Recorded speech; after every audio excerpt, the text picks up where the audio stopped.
Bonjour à toutes et à tous, on vous propose une nouvelle vidéo pour vous présenter un peu l'actualité du site pour le mois de décembre et aussi un peu le mois de janvier, les choses qui vont arriver bientôt sur le site. À mes côtés, Nicolas. Bonjour Nicolas. Salut Pierre.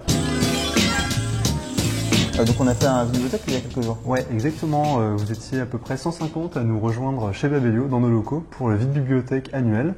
Donc on avait 3 livres par personne à vous donner, ça fait à peu près 500 livres au total. Il y avait un peu de tout, de la BD, de la littérature française, littérature étrangère. Il y a eu donc pas mal de monde qui est passé dès le début, vous étiez à peu près une cinquantaine dès l'ouverture. À attendre devant les portes. On a pu discuter un petit peu autour d'un goûter de Noël dans une ambiance très détendue et très sympathique. C'est la deuxième année qu'on le fait, on l'a fait l'année dernière, ça s'était bien passé, là ça s'est encore bien passé, donc on le fera encore l'année prochaine. Pour les babélionautes qui n'habitent pas à Paris, on vous propose aussi des événements de plus en plus régulièrement en province. Par exemple, on a fait un apéro BD à Saint-Malo pour le Quai des Bulles. On va en refaire un à Angoulême au mois de janvier, donc fin janvier. On en reparlera dans la prochaine vidéo, je pense. Alors, on vous tiendra au courant là-dessus. On va aussi faire le pique-nique annuel au mois de juin dans plusieurs villes de France, comme l'année dernière. Et on était aussi par exemple à Montreuil, donc c'est pas très loin de Paris, mais bon, c'est un des nombreux festivals. C'est un festival dédié à la jeunesse, aux livres et à la littérature jeunesse et à la presse jeunesse. C'est vraiment un énorme salon. C'est assez impressionnant parce qu'il y a énormément d'enfants et d'élèves qui vont voir des écrivains comme si c'était des rockstars ou des pop stars peut-être. Donc il y avait Jay Asher qui a fait 50 000 selfies avec des élèves. C'était assez chouette. On a fait plusieurs rencontres. On a fait une avec Jay Asher donc autour de son dernier livre What Light. Mais les questions étaient surtout sur 13 Reasons Why, qui est son premier roman qui a été adapté en série. C'est Netflix, qui a été adapté par Netflix. J'ai animé une autre table ronde avec des auteurs de littérature de l'imaginaire. Il y avait Shannon Messenger qui a écrit Les Gardiens des Cités Perdues, Emmanuel Anne qui a écrit La Sublime Communauté. On avait fait une rencontre avec elle d'ailleurs ici même dans les locaux de Babelio. On a une vidéo sur YouTube qui reprend une partie de la rencontre d'ailleurs. Vous pouvez retrouver un peu ses réponses sur le monde qu'elle a créé, un monde très intéressant, on va en parler. Et donc pour la rencontre, il y avait aussi 2 auteurs qui ont écrit un livre en commun qui s'appelle Gary Cook, ça c'est le nom du livre. Et les 2 auteurs, c'est Antoine Jonin et Romain Quiraud. Et Gary Cook, c'est dans un univers marin. La Terre a été engloutie quasiment. Et c'est des adolescents qui essaient de survivre dans ce monde. En fait, dans tous ces romans, ce sont des adolescents qui sont en prise avec un monde un peu particulier, l'apocalypse quasiment pour Emmanuel Anne, le monde a été un peu dévasté. Et dans Shannon Messenger, c'est des enfants qui découvrent qu'en fait, ils ne sont pas vraiment humains. Donc c'est assez intéressant de voir comment ils peuvent gérer ces situations-là en tant qu'adolescents. Donc c'était une table ronde voilà, autour de l'imaginaire et des adolescents. Donc à Montreuil, c'était vraiment un très beau festival. L'Apocalypse, un thème à la mode. Très à la mode, c'est vrai. Elle va finir par arriver avec tous ces livres sur l'Apocalypse. Il n'y a pas de zombies dans ces romans-là. Il y a presque un peu des zombies dans le Emmanuel Anne. Il y a des enfants qui sont un peu, enfin, ou des gens qui sont un peu à la limite de la zombification. Mais c'est vrai que c'est un thème à la mode en ce moment. Alors, mois de décembre oblige, on a les traditionnels tops de fin d'année. Donc, comme l'année dernière, on vous propose un top des livres les plus populaires sur Babelio. Et il y a des surprises. Je ne sais pas si vous avez pu voir l'article, donc il est en ligne en ce moment sur le blog de Babelio. On a aussi fait une petite vidéo qui récapitule ce top-là. Et donc il y a des surprises, parce que encore une fois, ça fait 3 années de suite que le roman le plus populaire sur Babelio, c'est un premier roman. Donc on va peut-être pas le citer là, mais allez voir l'article pour voir de quel roman il s'agit.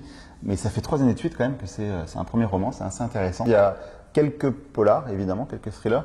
Il n'y a pas le duel Guillaume Musso, Marc Lévy, donc, ce qui est un peu un traditionnel duel dans nos classements. Il y a très peu d'auteurs étrangers, ce sont surtout des auteurs français. Et la parité est presque parfaite puisqu'on a 8 femmes et 9 femmes et 8 auteurs hommes. Et qu'est-ce qu'on entend exactement par livres les plus populaires de l'année du coup? Ouais, en fait, c'est pas les livres les plus appréciés forcément. Ce sont les livres qui ont été le plus ajoutés dans les bibliothèques des lecteurs. Donc, ce sont par contre que des livres qui ont été publiés en 2017. Ouais. Donc voilà, c'est les livres publiés en 2017 qui ont été les plus ajoutés dans les bibliothèques des lecteurs de Babelio. D'ailleurs, pour Angoulême, on prévoit aussi un top BD. Tout à fait. C'est un peu un des regrets de cette liste, c'est qu'il n'y a aucune BD, alors qu'il y a des très bonnes BD qui sont parues cette année. Mais on va faire un classement spécial BD pour Angoulême, effectivement, dans quelques jours.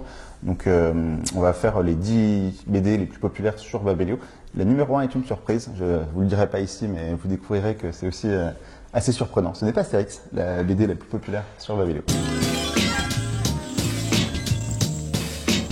Est-ce que tu vas faire des BD d'ailleurs toi pour Alors Noël? oui, il y a une BD que j'ai beaucoup aimée qui est sortie en 2017, c'est JP, la Terre des Fils, donc qui est aussi sur l'apocalypse d'une certaine manière. C'est donc des survivants, une famille de survivants qui tâchent tant bien que mal de vivre au jour le jour sur ce qui reste de la planète Terre. Donc c'est une très bonne BD. Qui a reçu plein de prix. Oui, qui a reçu plein de prix, donc qui a été primé à Quai des Bulles, qui a été primé dans 2 ou 3 autres festivals, je crois. Peut-être à Angoulême aussi prochainement pour les Fauves, on verra bien. Il est dans la liste. Ouais, il est dans la liste en tout cas encore. Et il est aussi dans ma liste de Noël. Donc des BD que je vais offrir à Noël, des livres que je vais offrir à Noël.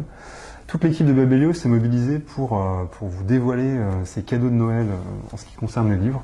Donc on a choisi chacun 3 livres avec un petit descriptif à chaque fois. Ça se passe sur Instagram, c'est en photo. Ça peut vous inspirer pour vos cadeaux de Noël, si vous savez pas quoi mettre sous le sapin. Et n'hésitez pas à commenter d'ailleurs si, sous les Instagram, sous les photos, si vous voulez nous dire si vous avez aimé aussi ou si vous avez détesté ces romans ou ces BD dont on parle. N'hésitez pas à commenter.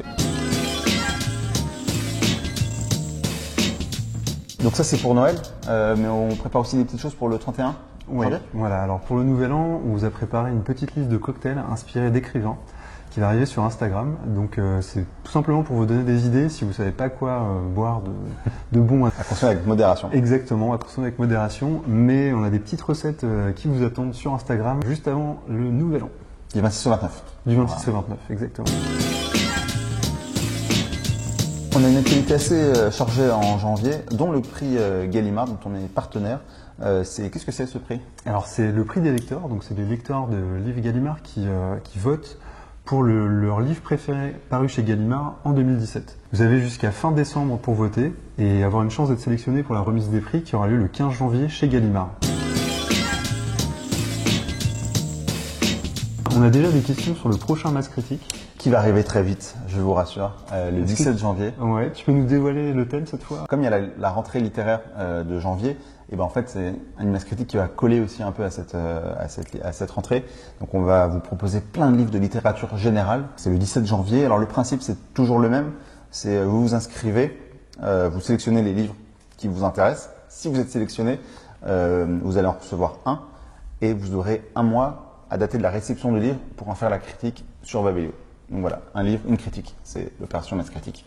Et donc c'est le 17 janvier, donc on vous attend nombreux, comme d'habitude. À partir de 7h du matin. 7h du Mettez matin. votre réveil, on compte sur vous pour être là. L'équipe se lève tôt. Voilà.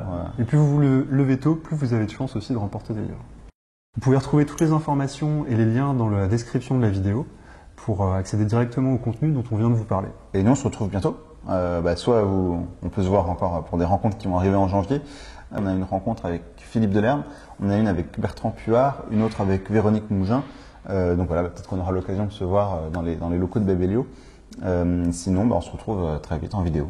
Voilà. Ou en festival. On va aller à Angoulême bientôt, on vous en parlera dans la prochaine vidéo. Donc voilà. Et d'ici là, on vous souhaite un joyeux Noël, de bonnes fêtes, et on espère vous souhaiter la bonne année de vive voix assez vite. À très vite. À très vite.